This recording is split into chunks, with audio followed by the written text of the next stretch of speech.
Hello everyone, today I'll be taking you through our Capgemini Elections web app. This is our homepage. We're going to get started with the Elections tab. Here we can see all upcoming elections, their dates, and we can also share them to Facebook or Twitter. If we go to voter info, we can see all upcoming local elections and candidates.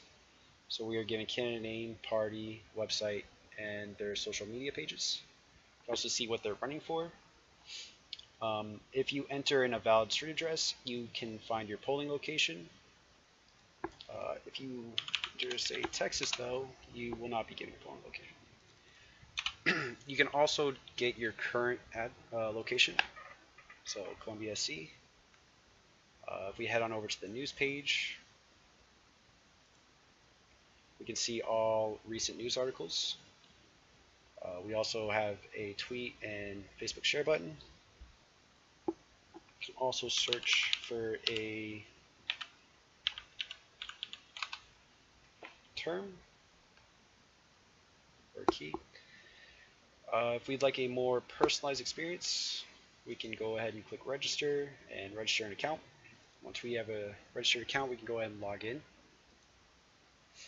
Once logged in, we'll see our email address and a logout button in the top right corner. If we click on our email address, we will go to our user settings. Here we can change our phone number, how we will receive our notifications. Maybe I want to receive it both on my phone and email. I can just click any, save it, and I'll receive notifications to both. I can change my email. Here I can set my notification, the dates I'd like to receive it. So maybe I want to receive it on the 24th. I can change my address, and I can also change my news source preferences. So if I click submit,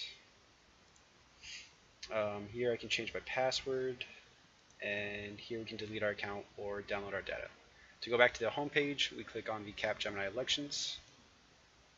Now if we check out our voter info page, we can see that our address entered has been changed to the address we had entered in our settings. And if we go to news, we'll see our news sources are more right-leaning. This concludes our Capgemini Elections web app tutorial. Thank you for watching.